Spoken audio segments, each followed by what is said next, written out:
This video is for business leaders uh, who would rather invest in proactive innovation rather than pay the steep cost of reactive innovation instead. Watch to the end of this video for strategies to prevent disruptive innovations from outside your company and a recommended video called How to Maximize Group Results, which can help you innovate better internally.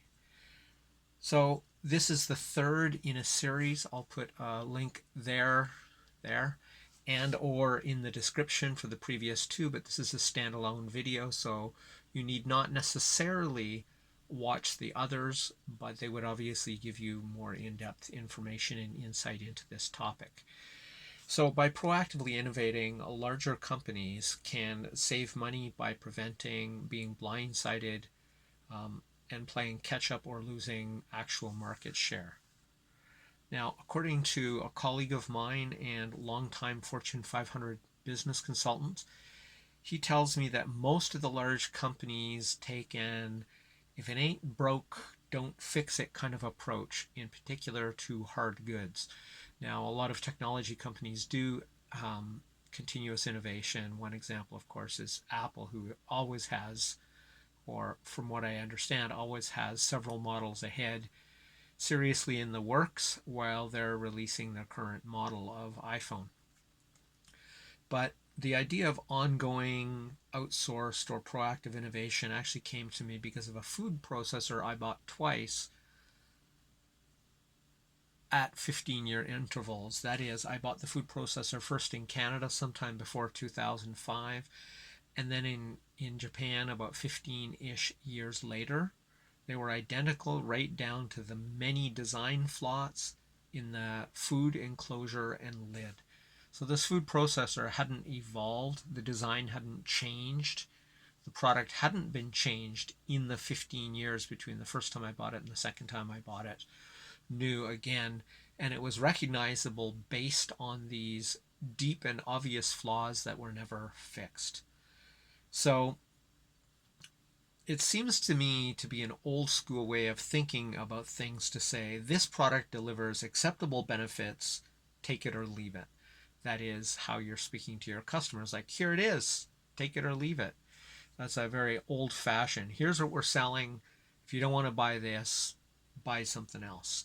Kind of a small-minded and honestly arrogant way to sort of position yourself against your customers.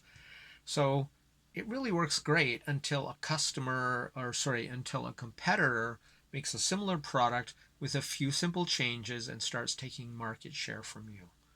The ain't broke strategy makes good short-term sense because creating molds and the design for these molds can be really expensive. It can cost $10,000, but it can easily cost 100,000 plus to make an intricate mold for your mass production. But in the bigger picture, there are they are likely to wait. That is, you, if you're a big company, or big companies are likely to wait until they're at least losing the full cost of that design change to a competitor to even consider making changes. That is, after you've lost more money than it would have cost you to improve your design, then you start thinking about it. Now you're in reactive mode. So by the time you or whatever large company sees this problem, then goes through their bureaucracy and getting approval, it probably takes at least a year. Then they or you start developing your product, and that can easily take a year or more. So for the previous 2 years until this process gets all the way through, you or some other large company is basically having your ass handed to you by competition who happily takes market share and income from you if you're a larger or slower moving company. Let me give you an example of this. At the beginning of COVID, I don't think anybody had heard of Zoom. I hadn't heard of Zoom, and I thought it was great when Hassan Minhaj basically said that um, Zoom ate Skype's lunch. I scarcely use Skype at all, and I use Skype probably for at least a decade, but Zoom had some convenient features. It became the default, and it's a perfect example of if you're too intransigent, thinking, well, it works just fine, that someone who's a little hungrier than you could come along and eat your lunch, as it were. So it's actually really great if you're a smaller company or if you're a larger company who is in a position or puts yourself in a position, designs your company to be a disruptor. But if you're in the Dino Corp, who is intransigent and moves slowly, it's bad news, but also largely preventable. And that's kind of the main focus of this particular video here. So competition is a good thing, but prevention is also better than cure. It's true in North America, where diabetes and cardiovascular disease are both almost completely preventable, yet it's one of the primary causes of the astronomical healthcare costs, especially in the US. So it's like we know how to prevent these diseases, but since we haven't been effective in proactively doing so, we're paying the cost in healthcare and lives lost. Same thing, different sector. So for hard goods or any innovation sector at all, but hard goods in particular, since that's what I used as my example, large companies have the resources to retain an ongoing innovation department. Small companies need to innovate to get into the market at all, but you could use, as a large company, you could use a small number of people at a fraction of the cost of responding to a single after the fact product change. That is, you've already started to lose market share.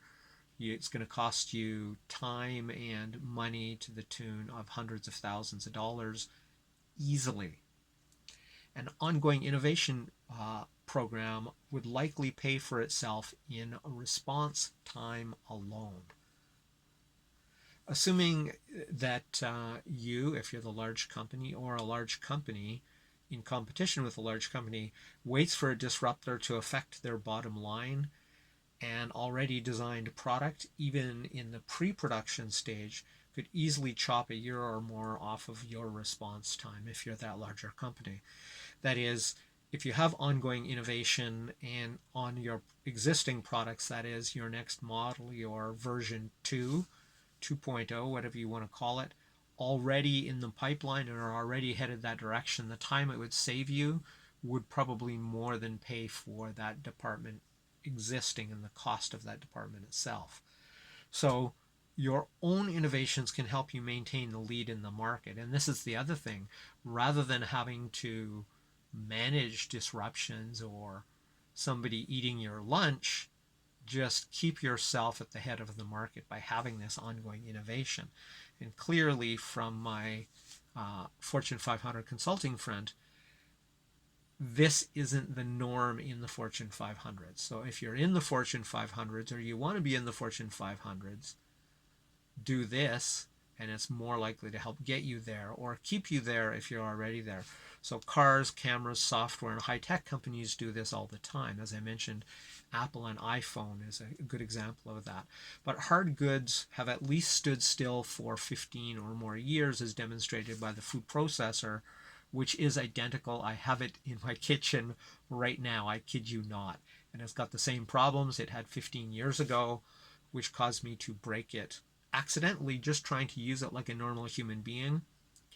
And it could have been prevented if any of the people who actually designed the product had bothered to use it in a real life situation. It probably would have been obvious. It's clear they didn't or did, but chose not to do anything about it.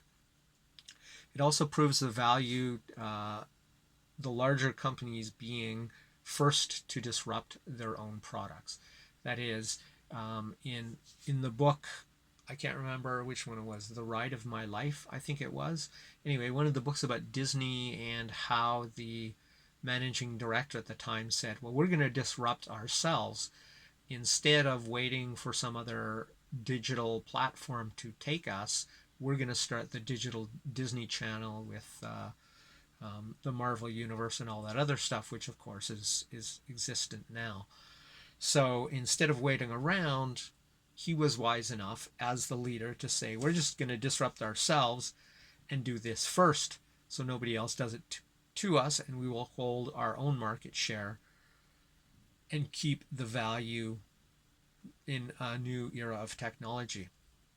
So it helps you keep market share and income while forcing competitors then to play catch up with you, instead of disrupting your market and its leadership.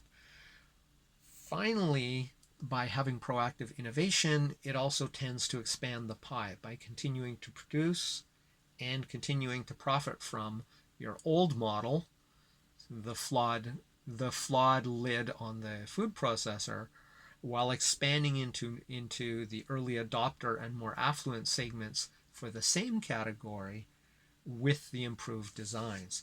So there's nothing stopping the company who has made my food processor from also having a new and improved design that they can also sell, but there's no evidence that they're doing that.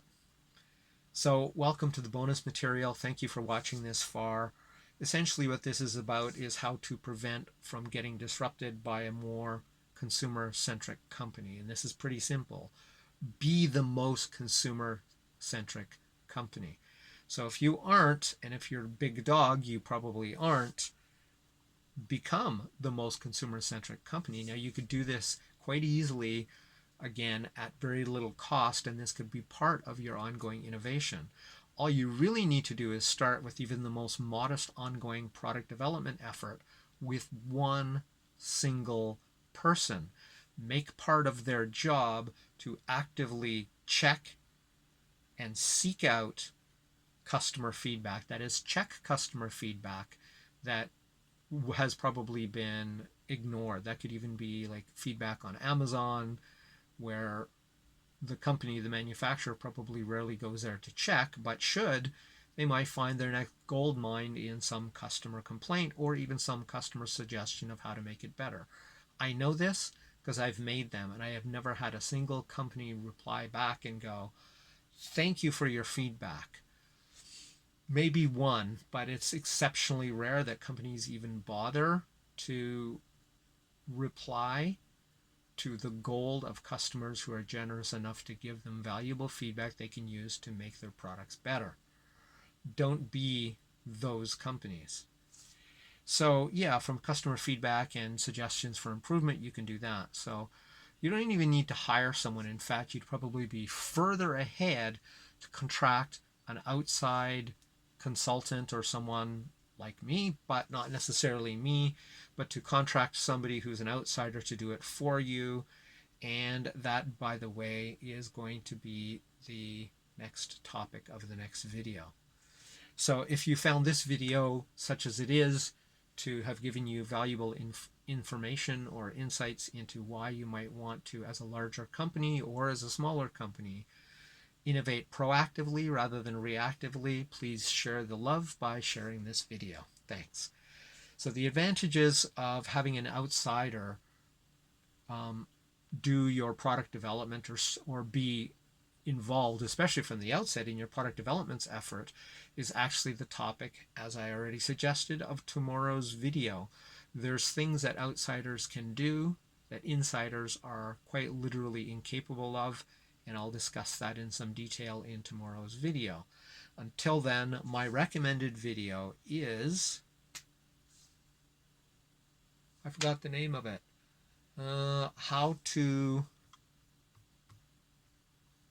it's at the top here, how to maximize group results. Now, when you watch that video, it isn't specifically addressing innovation and how you could use it, but by maximizing group results, by creating the right group and managing the right group, you're going to have that inherent diversity, which you could then apply. One thing you should absolutely definitely do is the thing that Ray Dalio talks about all the time, and that is invite or make it a requirement within your company that anybody, regardless of position or formal qualifications, if they have knowledge or ideas that they want to share that are credible, they should be encouraged to do so. That alone, along with having superior group results because you constructed your group or managed your group correctly, will give you superior results in your innovations. So that's it for Crush It Club 223. This has been Disruptive Innovations by disrupting yourself from within and without. My name is Tim B. Green. Bye for now.